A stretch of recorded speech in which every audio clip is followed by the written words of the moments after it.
Coming up on show 861, Cadillac literally just revealed the Lyriq electric SUV. With 300 miles of range and a massive screen, I'll tell you more details.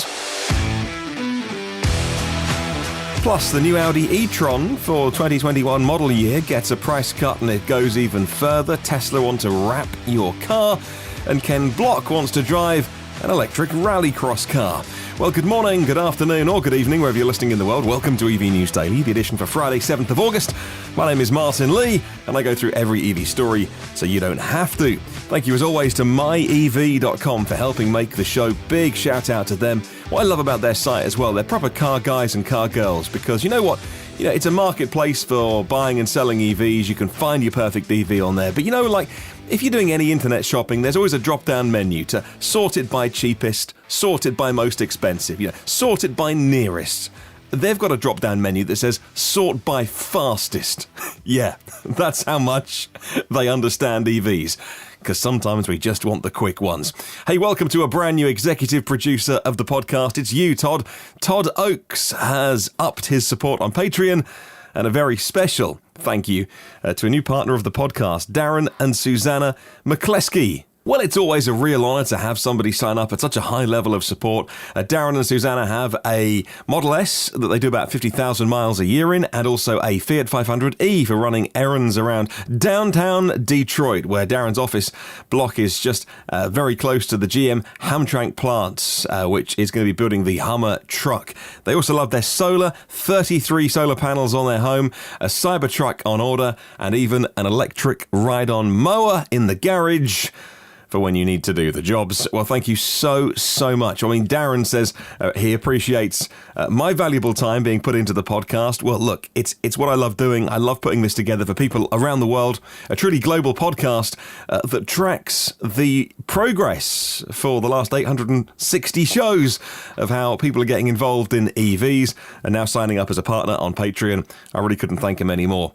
If you want to check out what it's all about, I'll tell you at the end of the show what it is, and I will, as it's Friday, thank our executive producers, and in fact everyone as well, because we're trying our new Monday to Friday thing. Although saying that, I do have a Saturday special interview to bring you tomorrow. We're going to be joined by Lyft. Now, it's not a company that I can use their services here, but if you're in the US, of course, Lyft, very, very famous, and they take their sustainability responsibilities very, very seriously. So by 2030, all of the vehicles, and of course, Lyft is more than just ride-hailing and ride-sharing. They also believe in personal electric mobility, whether it's scooters or bikes, but certainly they'll be best known for the ride-sharing part of their business, and all of the cars that operate for Lyft will be pure electric by 2030. They've given themselves 10 years to do it, and they have a plan, and they join us tomorrow to tell us why. Now, I also want to apologise for being 3 minutes into the podcast and not actually getting to the news yet. I'm aware it's been a long intro. Thank you for your patience. One of my buddies on Twitter, Morton Grove, now he also tracks ship movements for Tesla. Morton says, hey Martin, I know there's a ship with right-hand drive Tesla Model 3s coming your way to Southampton, arrives tomorrow. The ship left Zeebrugge on the 4th of August. It arrives at Southampton at midday on Friday the 7th of August. It's called the Glovis Sun, and it's packed full of right-hand drive Model 3. So any listeners of this podcast awaiting their Tesla Model 3 right-hand drive, it will be, well, a couple of miles up the road from me, because I'm down the road from Southampton. I probably won't get time on Friday to go and see the Glovis Sun from the top deck of IKEA. The restaurant of IKEA, which is on the 4th or 5th floor of our Southampton IKEA, it's got a panoramic window overlooking Southampton docks, and it actually is an ideal place to not only go and get me veggie meatballs, but actually go and have a look at some of the cars being unloaded. I won't do that tomorrow because I got a very busy Friday, and slacking off to go and eat meatballs, probably not justified. Right, now we're almost 4 minutes in, and I better get to the news. The Cadillac Lyriq is the brand's first pure electric vehicle and the first of any GM product to use their new modular electric platform powered by GM's Ultium long-range batteries. These are... It's not magical technology. They've given it a name, like BYD give it the Blade battery name. It's just an iteration, an improvement. It's lower cobalt, it's more flexibility for them, and the 100 kilowatt hour battery pack, it's a biggie in the Lyriq, will, they say, give it at least 300 miles of range. I would expect with efficiencies that to be more than 300 miles of range. A slight caveat that the Cadillac is not EPA tested yet, and I'll get on to that in a moment. The projected on sale date is late 2022, and knowing how these things happen, it'd probably be early 2023.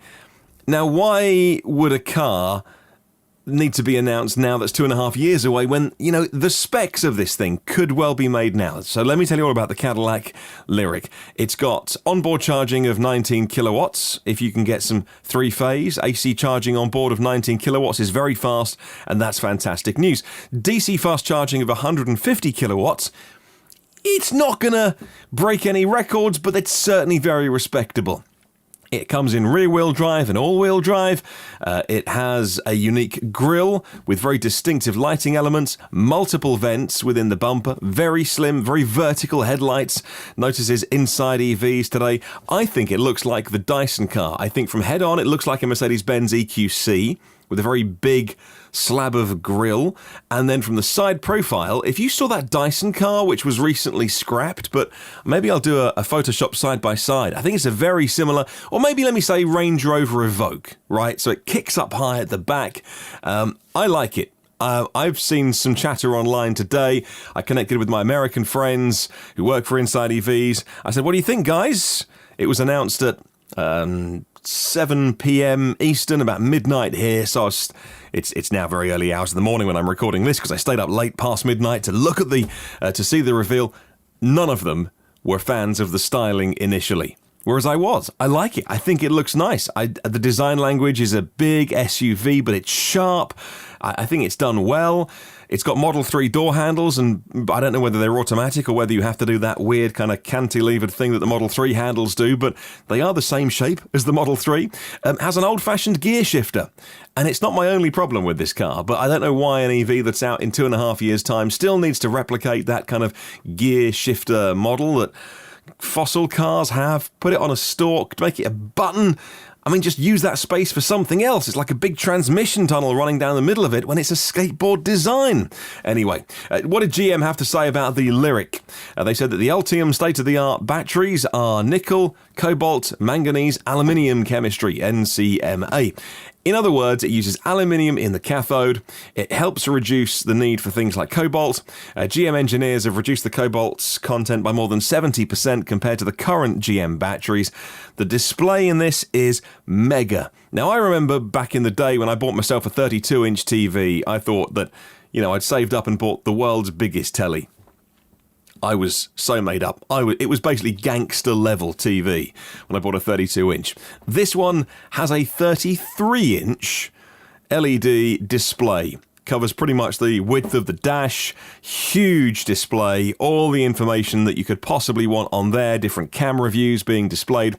Very high pixel density, they say, but, you know, I'd rather they were talking about the specs, the motors, the technology in the EV, the 0 to 60 time perhaps, or even top speed. Yeah, maybe let us know what you're aiming for, even if you haven't got those numbers yet, but they want to talk about how many pixels the display's got. Well, I don't really care, unless it's my iPhone or my iPad.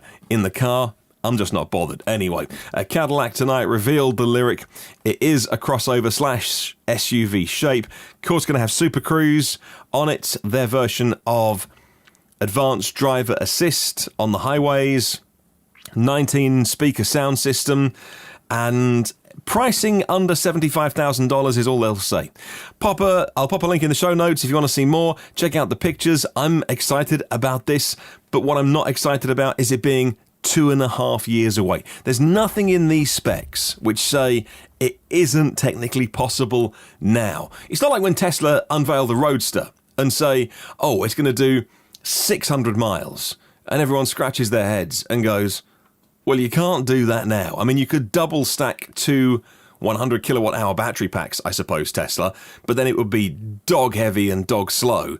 So they, you know, we know that when they announced that, they were banking on, they could see their timeline, they could see their path, they could see the development coming through the pipeline, and they knew that by the time they announced things like the Semi and the Roadster, when it hit the road, they would be able to deliver that, or pretty confident.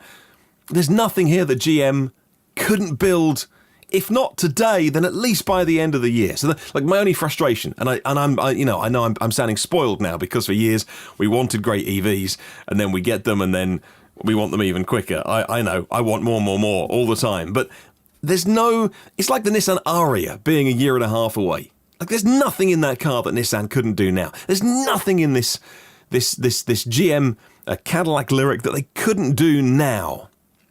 That's my frustration. But anyway, keep your powder dry if you want one, and maybe find out more details of how you can give them some money, but it won't be for a while. All right, let's move on. If you fancy giving your local Audi dealer some money, you get more in return for it now, and you'll be spending less. The new 2021 model year Audi e-tron gets a new entry point that is significantly cheaper. Audi is introducing a new entry-level premium trim. It's $8,800 cheaper. Well, it's $8,900, but they've changed the sort of delivery pricing and destination charges, I think you call it in the US. The base e-tron last year was the Premium Plus. Now it's the Premium, so there's no Matrix LED headlights, no ventilated 12-way power seats, no 4-way lumbar massage seats, no heated rear seats. It's fine. Kids are in the back. They don't need warm bum. There's no Audi phone box. There's no aluminium look buttons. But you know what? You're saving $9,000. It's okay. None of those are deal breakers. There's Autoblog. The new base price is $67,000, including the destination charge, and that means it's effectively $8,800 less than the previous model year, and you get a more range as well. EPA range is shot up from 204 to 222. Audi have been optimizing the car and letting you have more of the battery as well. 3 more kilowatt hours in the new Audi e-tron. You get to use 86.5 kilowatt hours of it. It's still a heavy car. It's still not going to go as far as other EVs, but you go further, you spend less money. What's not to love?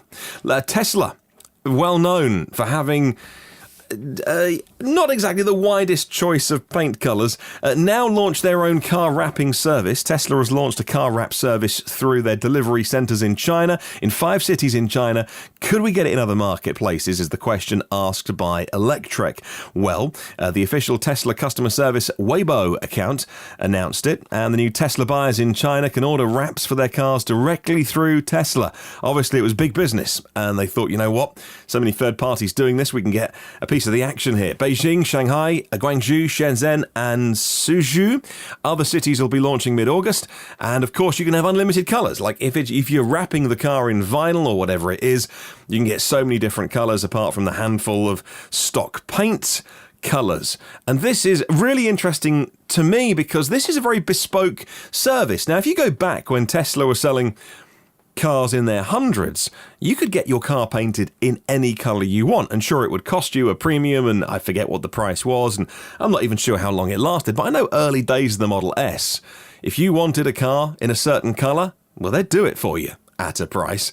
And of course, when you're a mainstream car maker, those bespoke services, you can't do them because you become too big. So interesting that they've got some pretty big scale in China already, but they still feel like they can do something as exclusive as offering car wrapping in so many different colours. Well, Ken Block, the famous driver, wants to race electric cars. He will return to the World Rallycross Championship for the opening round of the 2020 season in Sweden, racing an all-electric Ford Fiesta in the new Project E support category, says motorsport.com. Well, Ken Block will race the new Fiesta ERX built by the starred outfit of Manfred Stoll. I've talked about it a couple of times recently because I'm so excited about this. Single spec, 3-motor, 4-wheel drive, 450 kilowatts of power, and it's going to be, that's the spec used for all cars in the series. They announced with Ford Performance making the Fiesta ERX customer racing cars. They're also making some Citroën racing cars as well to support the Project E series. Ken Block, of course, millions of fans all over the world on his various channels, makes beautiful YouTube videos, if you've not seen Ken Block's videos where he'll go and He'll take his kind of crazy Hoonigan cars and take them to far-flung corners of the earth sometimes with a whole film crew and make cinematic, beautiful, like Grand Tour, Top Gear level stuff, then do check that out. So it's always great when he wants to drive an electric car. And of course, he is affiliated with Ford, and it makes sense for him to be driving the Fiesta. It's just so exciting. What Car here have named the UK's top EVs. The UK's best new EVs have been named and revealed by the inaugural What Car Electric Car Awards, held with the charging point provider MyEnergy as their sponsor. And I do have one of their charging boxes on my wall, not so far away from the studio that I'm sitting in right now. They named the best value car as the Seat Mii, the best small car as the Peugeot E208, the best family car as the Hyundai Ioniq, the best family SUV as the Kia e-Niro, the best luxury SUV as the Jaguar I-Pace, the best executive car as the Model 3, the best performance car as the Porsche Taycan, and the best seven-seater as the Tesla Model X. I think you'll agree they shared the honours around pretty equally there. Nissan Leaf owners going, you didn't mention us. Renault Zoe owners going, the best small car, Zoe versus Peugeot E208. Corsa E owners going, look, fight it out amongst yourselves. But I thought it was pretty good that they gave a good representation of different car makers in there. Origin is the electricity retailer in Australia rolling out smart EV chargers to 150 customers to test the ability of EV charging to be remotely monitored, controlled and optimised. To look at the effects of EV charging on the grid, says the website The Driven, under the trial, smart chargers will be integrated into Orion Energy's virtual power plant platform, allowing for things like wholesale energy prices and grid demand to coordinate how and when EVs are charged. The deployment of the smart charging systems are being supported by a grant from the Aussie Renewable Energy Agency. And finally today, Kia has boosted the UK supply of e-Niro and Soul EV electric crossovers to meet what they say is intense demand and reduce some waiting times. The Korean brand announced last month it was the best July on record for them. 28% more units in the same period as last year, says Autocar. Around 800 to 900 e-Niros are currently on their way to UK dealerships, in addition to 7,000 units sold so far this year. Kia said it will allow for the shortest lead time ever for the e-Niro in the UK. Customers placing an order for the e-Niro now could receive their car as early as next month. And the newer Soul EV has also fulfilled their allocation of 1,200 units, so Kia is upping supply once again to the UK to meet the demand. This is very good news.